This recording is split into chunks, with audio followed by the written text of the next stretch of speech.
the child Elijah, and their slave name was Pooh.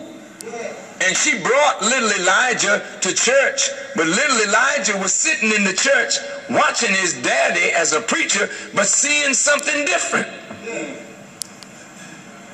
Elijah was a child of destiny. When he moved from Macon, Georgia to Detroit, Michigan, the poor man was disillusioned. Yes, sir. And in disillusionment, the person who has a mission may do strange things during that period of disillusionment. They may take drugs. They may be involved with a lot of women. They may get drunk and be a drunkard. You say that, look at that jive nigga, look at just drinking all the time. Or he's a gambler, or he's this. But you don't know that that person has a date with destiny. But the thing that they're involved in shows that they're not happy. And they're bothered. And then one day they hear a word.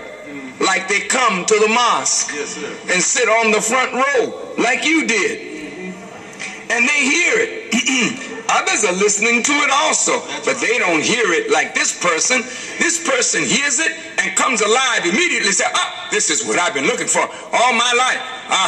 Now, all right, good. Now you hear, what have I got to do to be a part of this? Then you say, oh, I got to clean up my life. Then that becomes easy. You throw down the whiskey, you throw down the wine, you throw down the reefer, you put down the sisters, you put down the brothers, you get yourself together. Well, what's happening to you? A change is taking place in you now. Your mother begins to look at you and say, what's happening to my son? What's happening to my daughter? My daughter ain't the same anymore. They must be brainwashing them down at that place. Stay away from that place. Do you hear me? If you go near that place again, I'll put you out of my house. I'll throw you in the street. You can't go down there and hear that Farrakhan no more. But you hear all of that and you say, well, Ma, I don't care what you say. I know I found the truth. Your mother said, well, if you go there, you're out of here. Say, well, I'm just out of here then.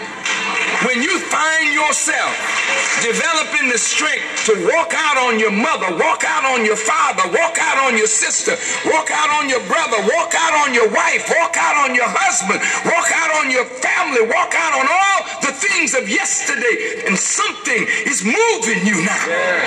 It's bigger than you. It's bigger than you.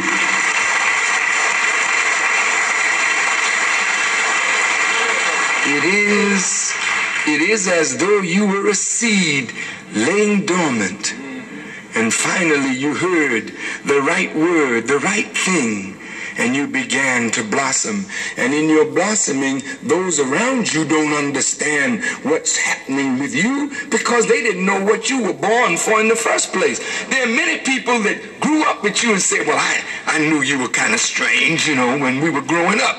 You was always talking all that old black stuff, and when we was growing up, you always had a different kind of mind. And your own brother or sister will say, yeah, nigga, I know you was crazy from the beginning. I watched you, you know, you would be sitting there, we would be looking at TV, and nigga, you be crying over something somebody did to some old jive nigga. And now I know what was wrong with you. In a family, God don't pluck the whole family. He may pluck one person out of a whole family. And when he plucks you, the rest of the family say, oh, the nigga done went crazy. And they turn their back on you, but you don't care. That's when you know you're born for something. When you can walk out and don't care what people say. Don't care what they do. You found what you've been looking for, and I'm dead on course now. That don't mean there's not ups and downs. That doesn't mean there's not disappointments. But what it does mean, you have found what you were born for. Yes, sir. And if you turn your back on what you're born for, then God begin to whip you until you get